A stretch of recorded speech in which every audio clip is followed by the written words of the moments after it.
Magandang tanghali po. Welcome po ulit sa aking channel, Juni Moto Vlog.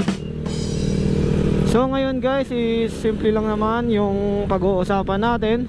Base ito sa mga nag-comment dun sa mga nakaraang video natin. At may nagtanong din kasi sa akin kung ano daw ba yung gamit kong flyball, diba? Yung about sa flyball dito sa motor ko is okay lang kahit ulit-ulitin natin kasi hindi naman lahat ng viewers natin is nakakapanood dun sa part na yon kung kailan sinabi ko yon, kung ano yung flyball natin, di ba? Malay natin meron tayong mga viewers na bago, di ba? So sasagutin natin uli ngayon kung ano daw ba yung gamit kong flyball, di ba? Tapos kung ano daw ba yung magandang flyball para sa motor natin, di ba? Magaan ba o mabigat? At kung okay din ba yung kino-combine o tinasabi nilang combination na flyball. So yung about din doon sa mga kung ano yung maganda, kung magaan ba o mabigat, is siguro sasabihin din natin kung ano yung suggest natin tungkol doon base sa mga naranasan natin. So magsimula tayo kung ano yung flyball kong gamit. Uulitin po natin. Yung flyball ko po ngayon is stock 10 grams. Stock 10 grams po yung flyball natin ngayon. Dati stock 10 grams, tapos nagpalit ako ng 9 grams, tapos bumalik po ako sa 10 grams, diba? Ayun lang po yung ginagawa ko pag ako ay gumagamit ng flyball. Doon naman po tayo sa sa kung ano yung maganda, magaan daw ba o mabigat, at kung okay daw ba yung combination, di ba?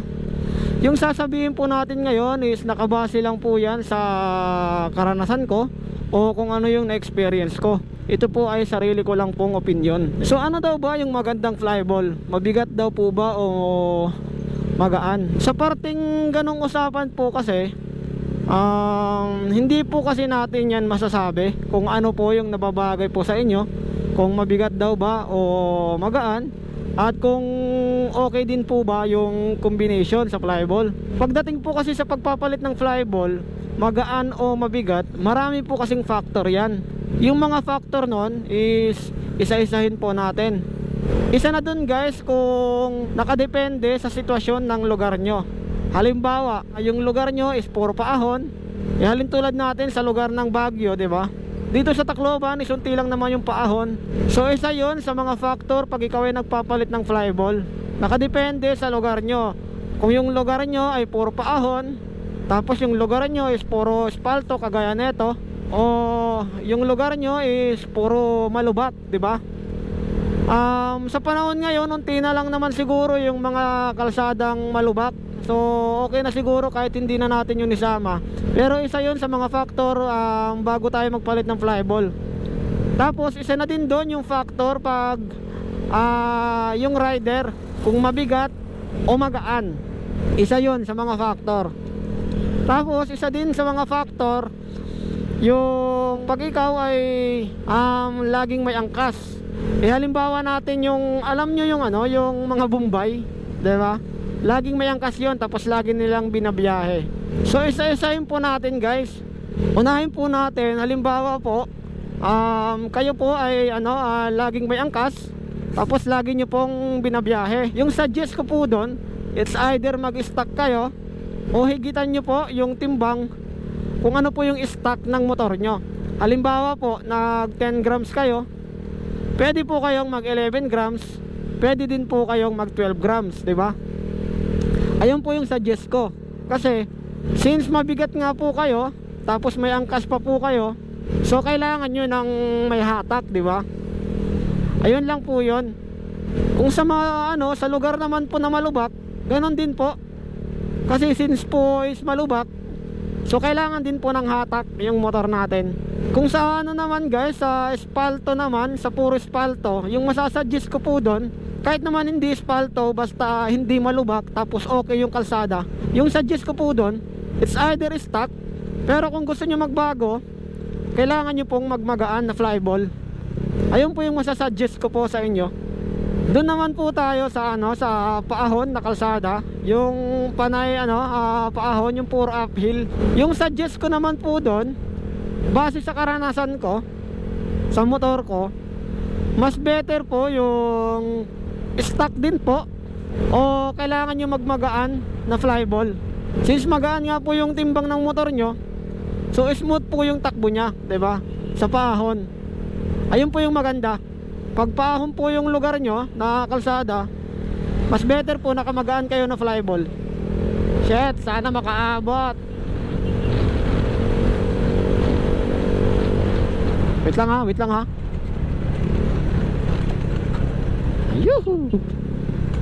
Ayun lang po yung masasuggest ko pagdating sa mga paahon na lugar.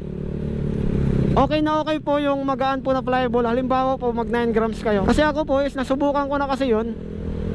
Yung nakamagaan ako na flyball, sinubukan ko talaga yun sa uphill. Sobrang ganda. Kasi pag nakamabigat kayo na flyball, halimbawa 12 grams, tas uphill, tas may angkas pa kayo, o mabigat kayo kahit wala kayong angkas, basta mabigat kayo, maniwala po kayo, pag nasa kalagitnaan na kayo ng ng uphill, tapos yung torque nyo kayang kaya. Pero pag nasa 70 o 60 yung yung takbo nyo sa paahon, malakas sa vibrate yung yung motor nyo, malakas yung vibration. Kasi gigil na yung yung kumbaga yung motor nyo gigil, tapos yung flyball nyo gigil niya itulak yung belt, di ba? Ganun lang, talagang ma-vibrate. Tapos pagdating naman po sa mga long ride, yon, isa yun sa mga factor nakalimutan natin banggitin kanina. Pagdating sa mga long ride guys, yung suggest ko po sa inyo, magaan din po na flyball. Kasi ako nasubukan ko na yon sa sa long ride, yung 12 grams. Hindi naman totally long ride yon, siguro mga alang-alang lang yon o mga karigara. Straight yung takbo, hindi siya long ride, hindi siya totally long ride, pero yung takbo ko is straight, walang hintuan. Tapos alam naman natin pag tayo ay bumabiyahe ng malayo, hindi natin mapigilan mag top speed, di ba? Hindi natin mapigilan isagad yung silinyador natin para masubukan kung ilan yung top speed. Pero kung mabigat yung flyball nyo, nasa 12 grams, tapos yung biyahe nyo is malalayo nga, tapos ita-top speed nyo, kaya nyang i-top speed yung motor nyo mga around 80 to 90. Pero guys, yung problema doon, pag tayo ay nagta-top speed, yung motor natin is sobrang lakas ng vibration. Kumbaga guys, yung takbo ng motor nyo is nasa 70 to 80 na, pero yung motor nyo talagang gigil na gigil, di ba? Alam nyo yung yung sobrang lakas ng vibration. Ganon yun. Ganon yung problema pag nakamabigat tayo na flyball, tapos bumabiyahe tayo ng mga malalayo. Hindi siya parang hindi siya advisable. Okay naman siya, maganda naman yung torque nya, pero yun nga po yung sabi ko kanina, is hindi natin maiiwasan bumirit ng bumirit, lalo na pag mag-isa lang tayo, di ba? Hindi natin maiiwasan yun kasi wala naman tayong kasabay, wala naman tayong iisipin. So sarili lang natin yung iniisip natin sa pagmamaneho. Wala tayong isipin na baka may naiiwanan, wala tayong isipin na mayroon tayong hahabulin, di ba? So kumbaga free tayo kung ano yung gusto natin gawin. So hindi mo talaga maiiwasan yung ganong sitwasyon na sasagadin mo talaga yung motor mo. Yung sinasabi kong ito is base lang talaga sa sa na-experience ko dito sa motor ko, dito sa Mio ko. Pwede nyo pong subukan para malaman nyo po, di ba? Sa mga long ride, kahit hindi naman totally malayo, basta binabiyahe nyo ng malayo, yung tipong lalabas kayo ng city nyo, is yung suggest ko talaga is mag below grams kayo sa stock na motor nyo, kung ano yung stock ng flyball nyo. Ayun lang yung masasuggest ko. Yung pinag-uusapan natin ngayon, kung gusto nyo lang magpalit ng flyball, di ba? Pero mas better pa rin talaga all stocks. Kahit saan yung punta nyo, mapa-long ride, city drive, uphill na lugar, espalto na lugar, yung ganito, mas better pa rin talaga yung yung stocks. Ayun yung pinaka masasuggest ko sa inyo. Stock talaga, all stocks is the best, di ba? Kung hindi naman kayo walwal magmaneho, Mas okay na yung stock lang na flyball. Kaya guys, kung ako po yung tatanungin nyo kung ano yung magandang flyball para sa motor natin, hindi ko po yun masasagot. Kasi nasa sa inyo po yan eh. Nasa sa inyo kung ano yung hilig nyo, kung ano yung sistema ng lugar nyo, kung ano yung sistema ng katawan nyo, kung mabigat ba kayo o magaan, tapos lagi po ba kayong may angkas. So nakadepende. Kumbaga iisipin nyo kung ano yung mga gusto nyo, kung ano yung mga hilig nyo, kung ano yung sistema ng lugar nyo, kung paahon ba, kung spalto ba, kung city drive lang ba kayo, kung panay long ride ba kayo. So nakadepende po yun sa inyo. So hindi natin yun masasagot, kayo po yung makakasagot nyan. Kung ang tinatanong nyo kung ano yung magandang flyball para sa motor natin, kayo po yung makakasagot nyan. Tapos sa mga combination naman, sa totoo lang parang hindi talaga yun advisable. Yung mga yung mga combination para sa akin lang parang hindi siya advisable, 'di ba? Kasi kumbaga, kung ginagawa niyong combination, parang mas magaling pa tayo sa sa mga engineering, 'di ba? Sa mga total engineering na meron talagang pinag-aralan at na alam talaga yung ginagawa nila, 'di ba? Para sa akin lang, ayun po yung intindi ko. Parang hindi advisable yung nagko-combination tayo, yung tipong tatlong 12 grams tapos tatlong 9 grams. Kadalasan ginagawa 'yun sa mga sa mga nagda-drag race. Kahit yung mga nagda-drag race, hindi nila kino-combine eh. Kumbaga binababaan lang nila ng timbang.